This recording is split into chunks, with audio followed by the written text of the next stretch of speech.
सभी धर्मों में जन्मे सभी संतों, गुरुओं और महान पुरुषों को नमन करता हूं। और आज क्योंकि हम इस सम्मेलन में हैं, तो देश के उन महान योद्धाओं को, जिनमें सम्राट मीर भोज से लेके इस समाज पे एक बहुत बड़ी विरासत है, चाहे कोतवाल धन सिंह गुर्जर जी के नेतृत्व में हो, चाहे कर्नल किरोड़ी लाल बैसला जी के नेतृत्व में हो, चाहे राजेश पायलट जी के नेतृत्व में हो, और चाहे आज के समय में बहुत सारे साथियों से कंधा मिलाकर पार्टी और समाज दोनों को साथ साथ लेकर चल रहे भाई रविंद्र भाटी जी के नेतृत्व में समाज को एक मजबूत नेता मिला है।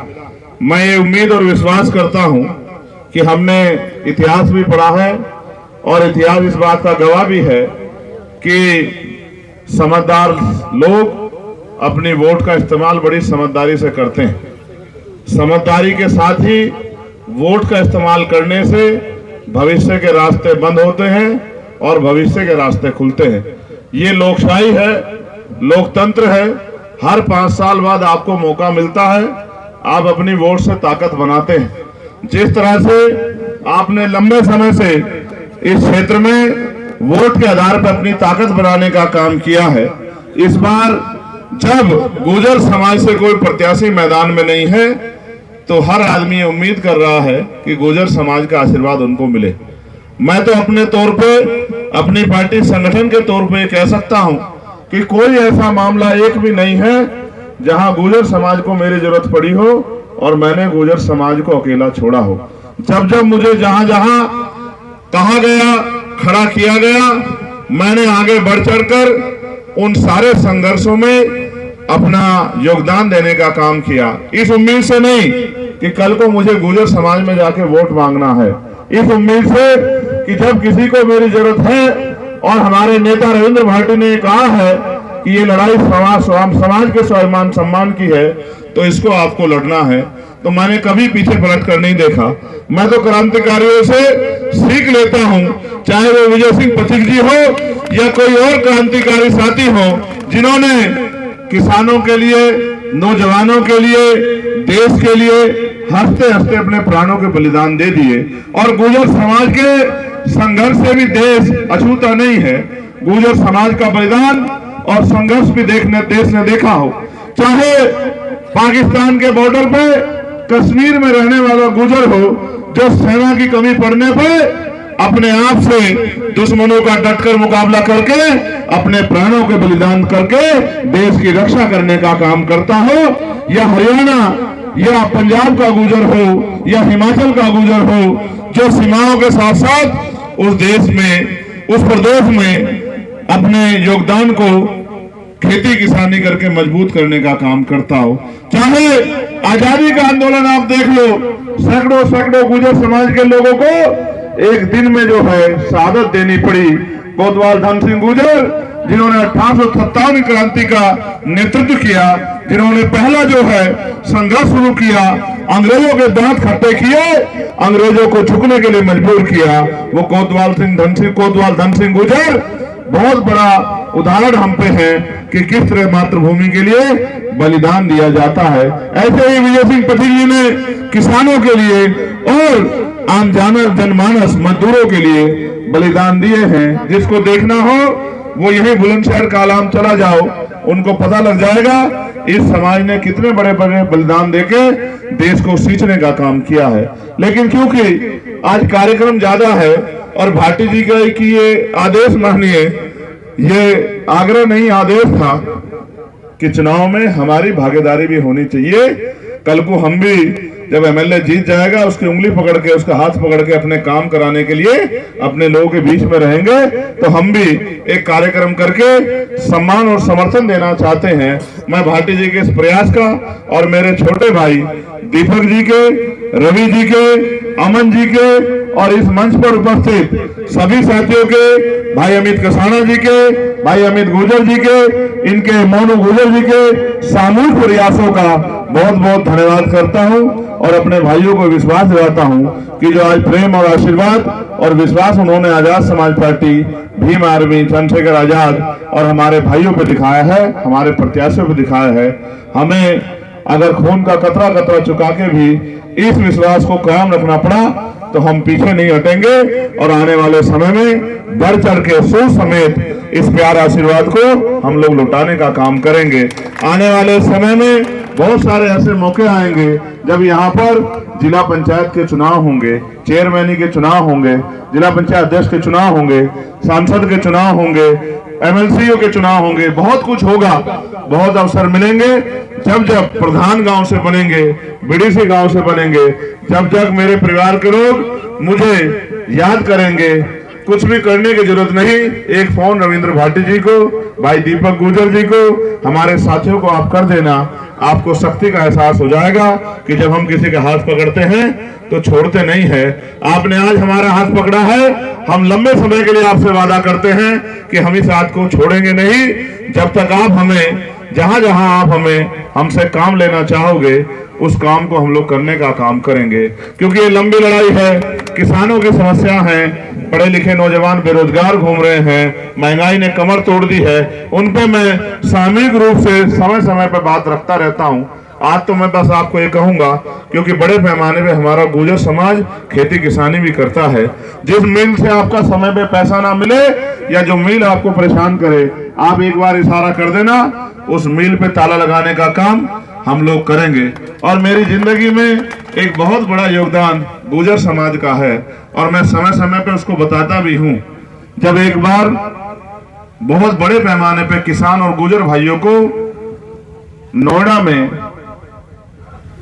अथॉरिटी पे आंदोलन करने के कारण जेल में बंद किया गया था और सारे नेता जाते थे, बार बार आश्वासन देके आते थे। वो माए सैकड़ों की संख्या में इंतजार करती थी कि उनके पढ़े लिखे बच्चे जो जेल चले गए आंदोलन करने वाले, वो कब वापस लौटेंगे। मुझे रविंद्र भाटी जी ने कहा कि भाई ये सरकार ऐसे नहीं मानेगी, ये सरकार आपको बुला रही है, आपको आना पड़ेगा। मैंने इनसे कहा मैं 2 बार आता हूं, तीसरी बार नहीं आता।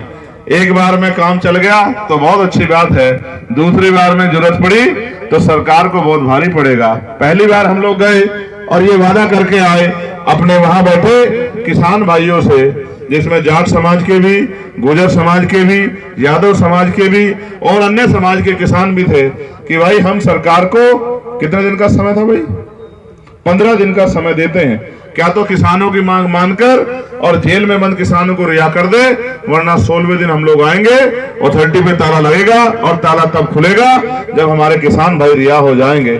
आप ये महसूस करो, पता करा लेना, 15 दिन तक सरकार के लोगों ने सोचा कि हम मजाक करके आए हैं। 16वें दिन जब हम लोग पहुंचे और ताला लेके पहुंचे और मैंने ऐलान किया कि अगले 2 घंटे का समय है, 4:15 बजे तक अगर हमारे साथी नहीं रिहा हुए तो ये ताला जो अथॉरिटी पे लगेगा, जिसपे जितने जोड़ लगाने हो लगा लेना, गोली चलानी हो चला लेना, लाठी लगानी हो लगा लेना। अगर हमने जबान दे दी तो आज किसानों को लेके जाएंगे।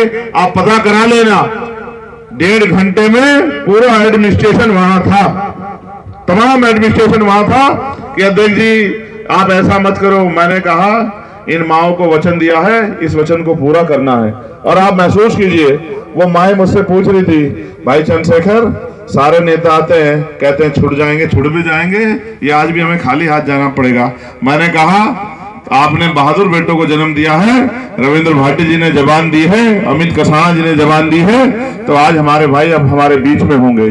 4 बजे मुझे प्रशासन के लोगों ने कहा कि आप यहां से उठ जाओ, 4:15 बजे आपके भाई अगर जेल से रिहा नहीं हुए तो आप जो सजा चाहो हमें दे देना। मैं 4:05 पे वहां से निकला, 4:15 बजे मेरे पास फोन आया कि सारे किसान रिहा हो गए हैं और उन माओ ने मुझे आशीर्वाद दिया।